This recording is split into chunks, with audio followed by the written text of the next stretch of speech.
जिस दिन का पौवाखाली वासियों को, जिस दिन का पूरे किशनगंज जिला वासियों को इंतजार था, वो दिन आ चुका है। यानी आज 16 फरवरी 2024 है और आज असदुद्दीन ओवैसी 2 दिन के दौरे के लिए किशनगंज पहुंच रहे हैं। सबसे पहले वो बागडोगरा एयरपोर्ट पहुंचेंगे, वहां के बाद वो ठाकुरगंज जाएंगे, ठाकुरगंज में वो जुमे की नमाज पढ़ेंगे और फिर जो एमआईएम पार्टी के जिला अध्यक्ष हैं रहीमुद्दीन उर्फ हैबर बाबा, उनके घर में उनका एक खाने का प्रोग्राम होगा और वहां के बाद वो ठीक यहाँ के लिए यानी पौवाखाली के लिए निकलेंगे। 3 बजे लगभग वो यहाँ पर पहुंचेंगे, उनका आज भाषण होगा। लगातार जिस चीज को हम आपको बयान करने की कोशिश कर रहे हैं, ये वही स्टेज है, वही पंडाल है जहां पर ओवैसी साहब आज आएंगे और यहाँ पर आने के बाद धमाकेदार उनका भाषण होगा। और आप अच्छी तरह से जानते हैं 2020 में जब विधानसभा का चुनाव हुआ था तो ठाकुरगंज विधानसभा एक ऐसा विधानसभा है, यहाँ से ओवैसी के उम्मीदवार को हार का सामना करना पड़ा था। सबसे बड़ी बात, सबसे बड़ी वजह यह है और असदुद्दीन ओवैसी साहब 2024 लोकसभा चुनाव को देखते हुए सबसे पहले ठाकुरगंज प्रखंड के ये पौवाखाली मेला ग्राउंड में उनका ये सबसे पहला जो है ये प्रोग्राम होने जा रहा है। यहाँ पर हजारों की संख्या में लोग पहुंचेंगे, उनको देखेंगे, उनके भाषण को सुनेंगे। यहाँ पर जो तैयारियां हैं वो बिल्कुल जोरों शोर के साथ चल रही है। ओवैसी साहब का यहाँ पर प्रोग्राम होना है, फिर वो यहाँ से किशनगंज जाएंगे, फिर कल का उनका भी दौरा होगा और फिर जो है वो 18 तारीख को अपना हैदराबाद लौटेंगे। जिस चीज़ को मैं आपको दिखाने जो कोशिश कर रहा हूँ, पूरा ठाकुरगंज का इलाका हो चाहे वो पौवाखाली का इलाका हो, लोगों के अंदर तो वो खुशी है ही क्योंकि ओवैसी साहब यहाँ पर आ रहे हैं।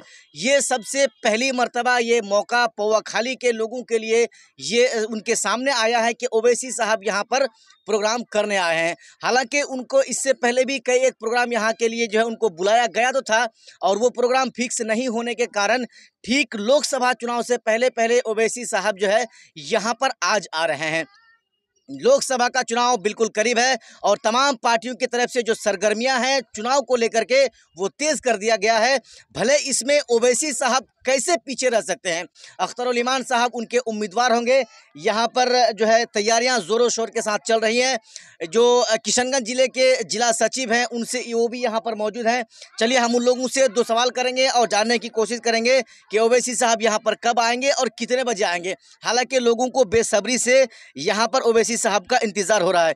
इसी जगह में यानी पौवाखाली मेला ग्राउंड में ये तैयारियां जोरों शोर के साथ असदुद्दीन ओवैसी के लिए हो रही है। ओवैसी साहब यहीं पर जो है यहाँ के लोगों को भाषण करेंगे और लोकसभा के बारे में पूछेंगे। चलिए यहाँ पर एमआईएम पार्टी के 2 कद्दावर नेता हैं और किशनगंज जिले के हैं। सबसे पहले जिला सचिव राहिल भाई है। राहिल भाई बताइए, ओवैसी साहब कितने बजे यहाँ पर आ रहे हैं? देखिए 2 से 3 बजे के बीच जुमे की नमाज के बाद यहाँ जो है वो पहले से अनाउंसमेंट हो चुकी है, तो उसी टाइम के मुताबिक आएंगे। उसी टाइम के मुताबिक आएंगे। अब बताइए, लोकसभा की तैयारी आपकी पार्टी की तरफ से तो शुरू कर ही दिया गया है, कैसा रहेगा आपका माहौल बताइए? माहौल अच्छा है। मुझे उम्मीद है कि 2019 से इंशाल्लाह इस बार जो है हम लोग बड़ी आसानी से, और जनता का पूरा समर्थन है, लोगों की दुआएं हैं कि हम लोग जो है इस बार इंशाल्लाह कामयाब होंगे। और यहीं पे हमारे पूर्व जिला परिषद शमीम अंकल हैं। अंकल बताइए, ओवैसी साहब आज आ रहे हैं और इनको लेकर जो लोगों के अंदर जो खुशी का माहौल है वो तो देखने को ही मिल रहा है, लेकिन बताइए ओवैसी के आने के बाद अभी का जो माहौल है और उनके आने के बाद कैसा रहेगा बताइए? इंशाल्लाह बहुत बदला हुआ नज़र आएगा, क्योंकि आज जो है किशनगंज में जो किशनगंज के लोगों के साथ जो हकमारी हुआ है, जो इनके साथ नाइंसाफ़ी हुई है, लोग बिल्कुल उत्सुक हैं। और इस बार इंशाल्लाह जो 2019 में जो हुआ था वो इस बार नहीं होगा।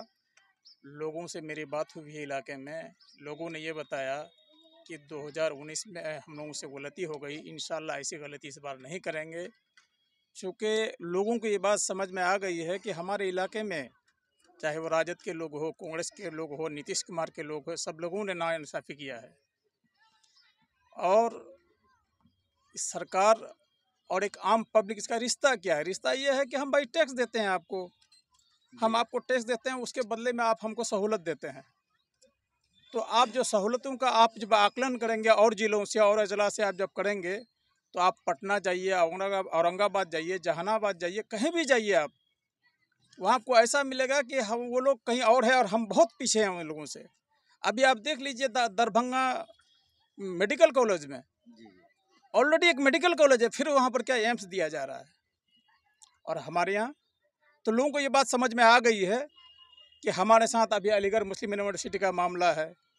हमारे नौजवान लोग खरकड़ी में पुल के लिए मांग कर रहे हैं, जिसमें ओवैसी साहब भी आए हुए थे।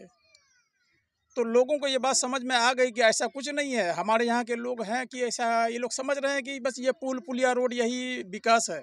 हमारे यहाँ की यूनिवर्सिटी नहीं है बच्चों को पढ़ने के लिए। आज भी हमारे यहाँ से जी, जी। पलायन हो चलिए, रहा है। ये सारी बातें हम ओवैसी साहब से यहाँ के लोग तो सुनेंगे ही। वाकई में 2019 में जब लोकसभा का चुनाव हुआ था तो तकरीबन 3 लाख के आसपास वोट लाकर या 3 लाख से ज़्यादा वोट लाकर 2024 की जीत के लिए एमआईएम पार्टी के उम्मीदवार अख्तरुल ईमान ने एक नींव रख दिया था।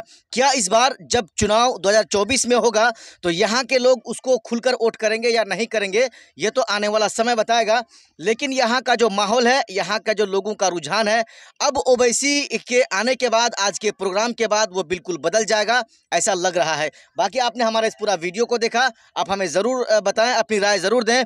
ओवैसी के आने के बाद यहाँ का माहौल कैसा रहेगा? क्या वाकई में लोग इंडिया गठबंधन की ओर जाएंगे या फिर ओवैसी के जो उम्मीदवार अख्तरुल ईमान होंगे उनको वोट करेंगे? बाकी एक बार और दिखा दीजिए, ये पंडाल है, ये स्टेज है, यहीं पर ओवैसी साहब आज भाषण करेंगे, लोगों को वो अपनी बातों को सुनाएंगे। बाकी बहुत जल्द फिर हम आपसे मिलेंगे अगली वीडियो में। तब तक जय हिंद, खुदा हाफिज़।